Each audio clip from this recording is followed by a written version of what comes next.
የሽግግሩ መንግስት አወቃቀርና ተዋጽኦ አንደኛ የተወካዮች ምክር ቤትንና የሚኒስትሮች ምክር ቤትን የያዘ የሽግግር መንግስት ይቋቋማል። በአዲስ ህገ መንግስት ላይ ተመስርቶ በህዝብ ለሚመረጥ መንግስት ስልጣን እስኪያስረክብ ድረስ የሽግግሩ መንግስት ህጋዊና ፖለቲካዊ ኃላፊነቶችን በሙሉ በመያዝ አገሪቱን ያስተዳድራል። ባለፉት መንግስታት ሲሰራጭ የኖረውንና የሰረጸውን በዘረኝነት ላይ የተመሰረተ የጥላቻ አሉባልታ እንዲሁም በህዝቦች መካከል ዘረኛ ጥርጣሬ እንዲስፋፋ የተደረገውን ስራ ለማስፋቅ ልዩ ጥረት ያደርጋል። የቻርተሩ ህጋዊነት ይህ ቻርተር በሽግግር ወቅት የሁሉም ህጎች የበላይ ሆኖ ያገለግላል። ገጽ 5 የመጀመሪያው ሰ ማለት ነው የግለሰብ ሰብአዊ መብቶች ምናምን የሚለው እሱ ደግመህ ብታነብልኝ። ከመንግስት ነፃ ነው፣ ከመንግስት ተጽዕኖ ነፃ ነው ነው በሚል ያሳለፍነው። ከመንግስት ተጽዕኖ ነው መሰለኝ። እነሱ ሊጠይቁ ይችላሉ ተብሎ ነው ያለፈው ወይስ እንዴት ነው? በዛ ላይ ስንት አንቀጽ ላይ ነበር እንዳይወጡ ሰብአዊ እርዳታ ላይ ሊገናኙ ይችላሉ ይላል። በሀገር ውስጥ እንደ ልብ የመንቀሳቀስና ፓስፖርት አግኝቶ የመውጣትና የመግባት የሚለው የተጨመረ መስሎኝ ነበር። የሀገሪቱ ርዕሰ ብሔር የሚሆነው ሊቀመንበር እንዲሁም ምክትል ሊቀመንበሩ፣ ጸሐፊው ከተለያዩ ብሔሮችና ብሔረሰቦች ብቻ ነው ይሆናል የተባለው ወይስ ከተለያዩ የፖለቲካ ድርጅቶችም ይሆናል ይላል?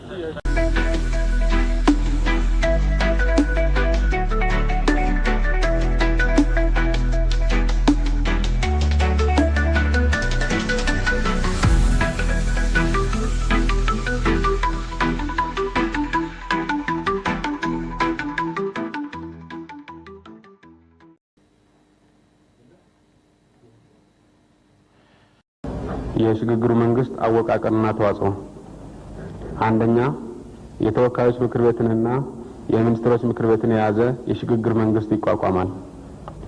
በአዲስ ህገ መንግስት ላይ ተመስርቶ በህዝብ ለሚመረጥ መንግስት ስልጣን እስኪያስረክብ ድረስ የሽግግሩ መንግስት ህጋዊና ፖለቲካዊ ኃላፊነቶችን በሙሉ በመያዝ አገሪቱን ያስተዳድራል። ሶስተኛ የተወካዮች ምክር ቤት ከታች የተዘረዘሩትን ኃላፊነቶችንም የሚያካትት ህግ የማውጣትና የማወጅ እንዲሁም የሚኒስትሮች ምክር ቤት ተግባራትን የመከታተል ወይም ኦቨርሳይት ኃላፊነት አለው። ሀ በሽግግር ወቅት ቻርተር መሰረት አዋጆችንና ድንጋጌዎችን ያፈልቃል፣ ያወጣል። ለ አገራዊ ባጀትን ያጸድቃል። ሀ የሀገሪቱ ርዕሰ ብሔር የሚሆነውን ሊቀመንበር እንዲሁም ምክትል ሊቀመንበሩንና ጸሐፊውን ይመርጣል። ርዕሰ ብሔሩ ጠቅላይ ሚኒስትሩን ይሾማል። የጠቅላይ ሚኒስትሩ ሹመት በምክር ቤት ይጸድቃል። ፕሬዝዳንቱ፣ ጠቅላይ ሚኒስትሩ፣ የምክር ቤቱ ምክትል ሊቀመንበርና የምክር ቤቱ ጸሐፊ ከተለያዩ ብሔሮች ብሔረሰቦች እንዲሆኑ ይደረጋል። መ ሰፊ ብሔራዊ ተዋጽኦን፣ ቴክኒካዊ ብቃትንና ለሽግግር ወቅት ቻርተር የማይናወጥ ታማኝነትን ግምት ውስጥ በሚያስገባ መንገድ ጠቅላይ ሚኒስትሩ የሚያቀርበውን የሚኒስትሮች ምክር ቤት አባላት ሹመት ያጸድቃል። ሰ ቻርተርን መሰረት በማድረግ የፍትህ አስተዳደር ስርዓትን ይመሰርታል። በዚህ ቻርተር አንቀጽ 1 ላይ የሰፈሩት ጉዳዮችን በሚመለከት ፍርድ ቤቶች ከመንግስት ነፃ ሆነው ይሰራሉ። ረ የህገ መንግስት አርቃቂ ኮሚሽን ያቋቁማል። ሰ ዓለም አቀፍ ስምምነቶችን እየመረመረ ያጸድቃል። ሸ የመሸጋገሪያውን ወቅት የመከላከያና የደህንነት ፖሊሲ ኮሚቴዎችን ያቋቁማል። ቀ ተገቢና አድሎ የማይደረግበት የዜና ማሰራጫዎች አጠቃቀም እንዲኖር ለማድረግ የሚያስችል ስርዓት ያወጣል። በ የራሱን መተዳደሪያ ደንብ ያወጣል። ተ የሰራተኛውን መብትና ጥቅም የሚያስጠብቅ ፍትሃዊ አሰሪና ሰራተኛ ህግ እንዲወጣ ያደርጋል። አራተኛ የተወካዮች ምክር ቤት ከብሔራዊ ነጻነት ንቅናቄዎች፣ ከሌሎች የፖለቲካ ድርጅቶችና ከታዋቂ ግለሰቦች ተውጣጥቶ ከ87 በማይበልጡ አባላት ይመሰረታል። የመሸጋገሪያ ፕሮግራም አገሪቱን ወደ ተሟላ ዲሞክራሲያዊ አስተዳደር ለመምራት ይቻል ዘንድ የሚከተሉት የሽግግር ወቅት መመሪያዎች ወጥተዋል። ሀ ፖለቲካዊ አንደኛ የተወካዮች ምክር ቤት የህገ መንግስት አርቃቂ ኮሚሽን አባሎችን መርጦ በማቋቋም የህገ መንግስት ረቂቅ እንዲዘጋጅ ያደርጋል። ህገ መንግስት አርቃቂ ኮሚሽን ረቂቅ ህገ መንግስቱን ለተወካዮች ምክር ቤት ያቀርባል። ሁለተኛ ረቂቅ ህገ መንግስቱን የተወካዮች ምክር ቤት ተመልክቶ ካጸደቀው በኋላ ለውይይት ወደ ህዝብ እንዲቀርብ ይደረጋል። የመጨረሻው ረቂቅ በረቂቅ ህገ መንግስቱ መሰረት በህዝብ ለሚመረጥ ህገ መንግስታዊ ጉባኤ ቀርቦ ይጸድቃል። ሶስተኛ፣ በጸደቀው አዲስ ህገ መንግስት መሰረት ብሔራዊ የህዝብ ምክር ቤት ምርጫ ይካሄዳል። የሽግግር መንግስቱ በብሔራዊ ምክር ቤት ውስጥ የድምጽ ብልጫ ለሚያገኘው የፖለቲካ ድርጅት ወይም ድርጅቶች ስልጣን ያስረክባል። የተጠቀሰው ህዝባዊ ምርጫ የሽግግር መንግስቱ ከተመሰረተ 2 ዓመት ባልበለጠ ጊዜ ይካሄዳል። ሆኖም በተወካዮች ምክር ቤት አማካኝነት ከ6 ወራት ላልበለጠ ጊዜ ሊራዘም ይችላል። በብሔራዊ መሰረት ላይ በመመርኮዝ ተመርጠው የሚቋቋሙ ከባቢያዊ አስተዳደር ተግባሮችን ለማከናወን የሚረዱ ሪጂናልና ከባቢያዊ ምክር ቤቶች እንዲኖሩ የሚያደርግ ህግ ይኖራል። ለእነዚህ ከባቢያዊና ሪጂናል ምክር ቤቶች የሚካሄደው ምርጫ ሁኔታዎች በፈቀዱበት ቦታ ሁሉ የሽግግር መንግስቱ በተመሰረተ በ3 ወር ጊዜ ውስጥ ይከናወናል። ለእርዳታና መልሶ መቋቋም የሽግግር መንግስቱ በተፈጥሮና በሰው ሰራሽ አደጋ ሳቢያ ለተጎዱ አካባቢዎች እርዳታ እንዲደርሳቸው ማድረግን በሚመለከት ያላሰለሰ ጥረት ያደርጋል። ከዚህ ጋር በተያያዘ አንደኛ፣ በጦርነቱ ክፉኛ ለተጎዱት አካባቢዎች፣ ለጦር ምርኮኞች እንዲሁም በወደቀው መንግስት የሰፈራና የመንደር መሰረታዊ ፖሊሲዎች ያለ ውዴታቸው እየተገፈፉ ተነቅለው ለቀሩት የህዝብ ክፍሎች ቅድሚያ በመስጠት መልሶ መቋቋም እንዲደረግላቸው ያደርጋል። ሆኖም ባለፈው መንግስት የግዳጅ ሰፈራና የመንደር መሰረታዊ ፖሊሲዎች አማካኝነት የተረቀሉትን ህዝቦች መልሶ የማቋቋሙ ተግባር በህዝቦች በራሳቸው ፍላጎት ላይ ተወስኖ የሚከናወን ይሆናል። ሁለተኛ፣ በጦርነት ምክንያት የፈራረሱትና የተጎዱት መሰረተ ልማቶች እንዲጠገኑ ወይም እንደገና እንዲገነቡ አፋጣኝ እርምጃ ይወስዳል።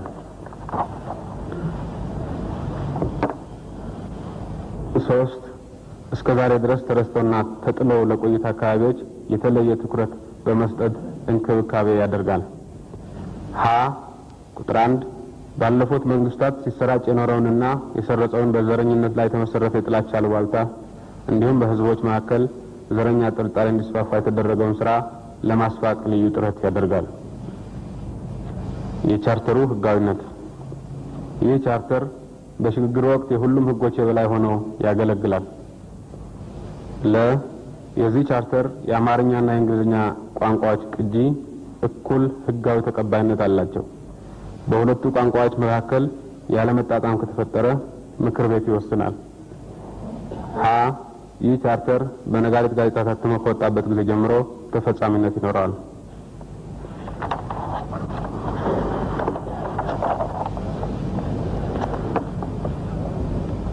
እሺ እንግዲህ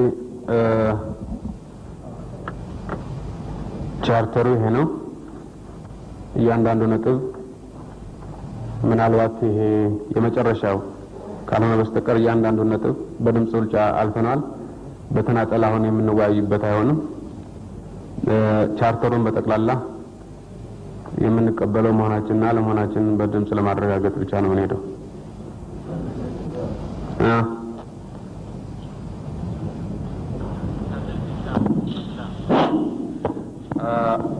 ገጽ 5 የመጀመሪያው ሰ ማለት ነው። የግለሰብ ሰብአዊ መብቶች ምናምን የሚለው እሱ ደግመህ ብታነብልኝ።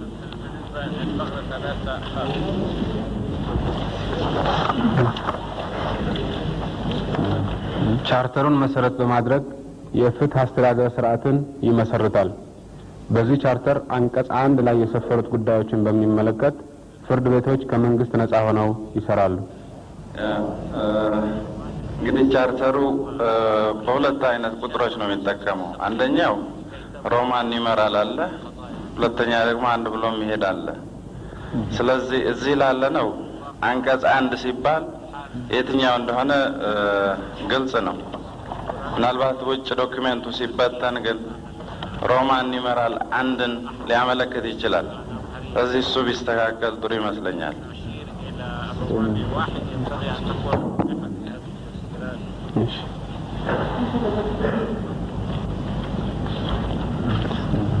ቻርተሩን መሰረት በማድረግ የፍትህ አስተዳደር ስርዓትን ይመሰርታል። በዚህ ቻርተር ቁጥር 1 ሮማን ኑሜራል አንቀጽ 1 ላይ የሰፈሩትን ጉዳዮች በሚመለከት ፍርድ ቤቶች ከመንግስት ነፃ ሆነው ይሰራሉ።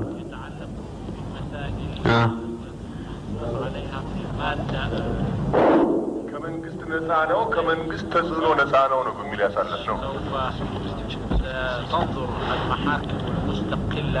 ከመንግስት ተጽዕኖ ነው መሰለኝ።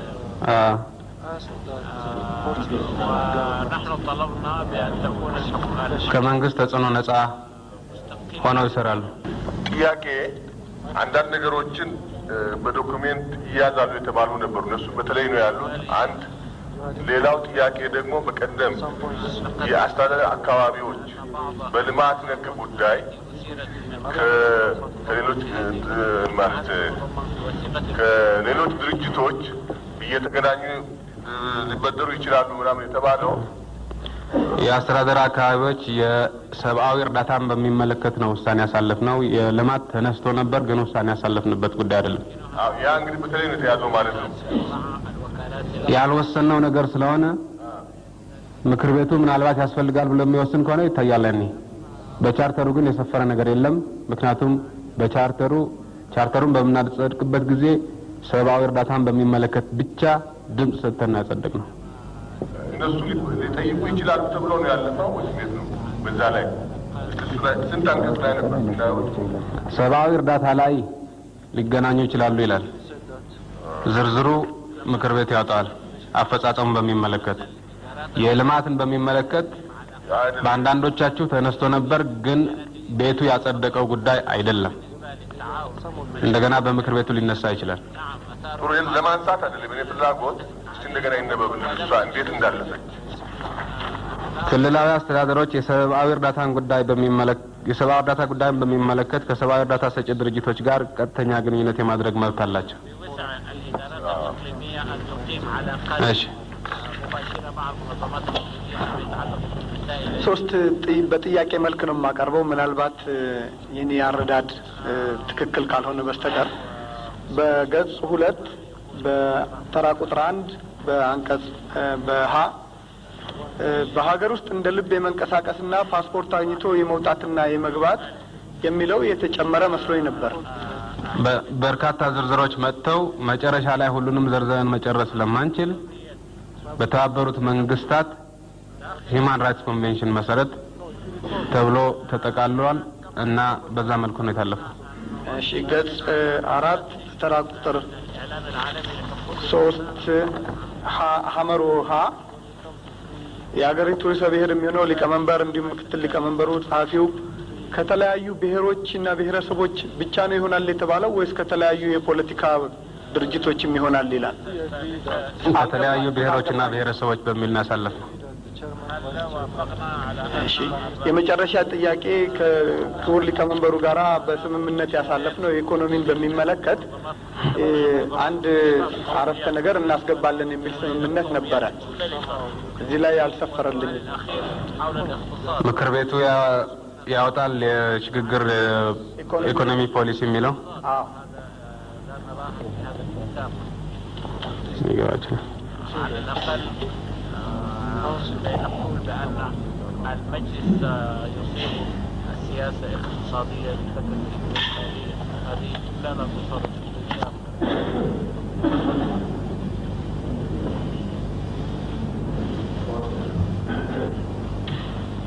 Yes.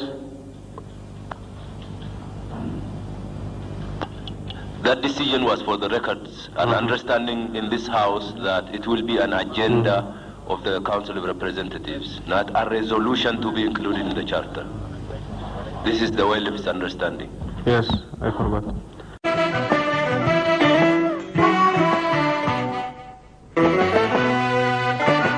እኔን ከቤት አስቀምጣ ወጣ ያበዛችው በጎረቤት ዘመድ ወዳጅ ባጉል ጸባይዋ የታማችው ሰው ታዘበኝ የለ ተቀየመኝ አትል እኔ በሷ የዋበሳ ችቶ ቀሳ መጣብኝ በሷ የቤቷ አንሶ ወጣ ተኳኩሎ ለብሶ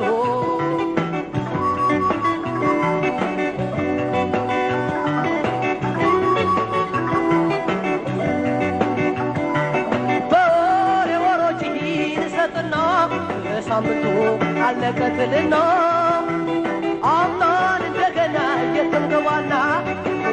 ሌላው የለምና እሷ ሳሳምራ አሰማምራ ስሰጥ እንደው ሌላ ለመምከርም ለመውቀስም ስነሳ ሄደች ቷንጥላ እንደው አቤት ጉድፈላ በማፍቀሬ ተቀማጠ በሰው ብሶን አለችላ እባካችሁ ሰዎች መላ መላ መላ መላ መላ መላ መላ መላ መላ መላ መላ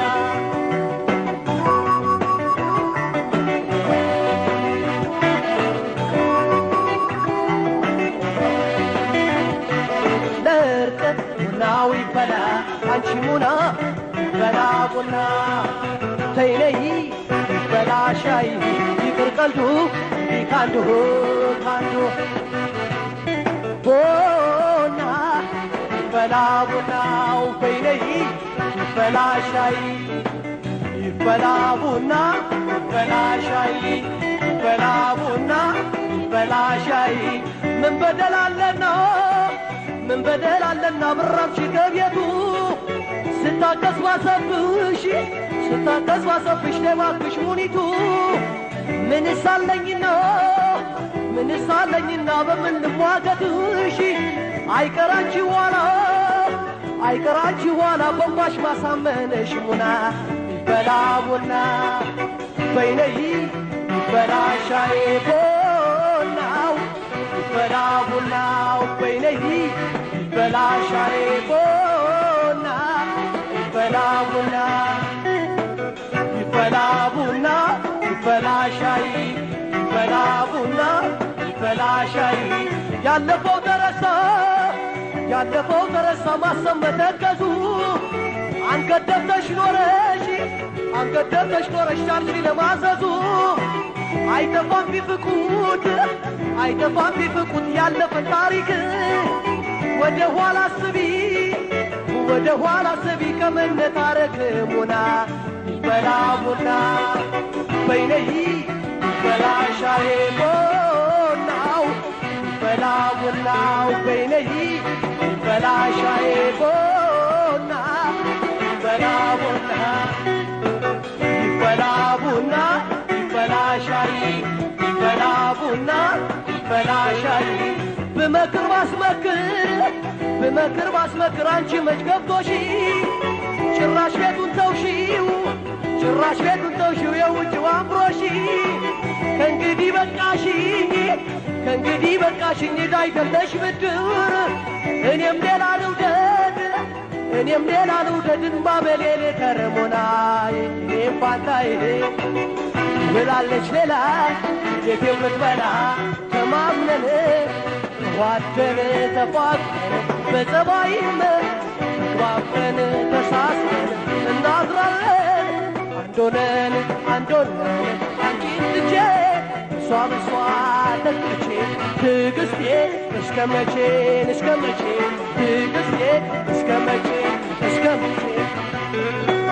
ይበላ ቡና ይበላ ሻይ ይበላ ቡና ይበላ ሻይ ይበላ ቡና ይበላ ሻይ ይበላ ቡና ይበላ ሻይ ይበላ ቡና ይበላ ሻይ ይበላ ቡና ይበላ ሻይ ይበላ ቡና ይበላ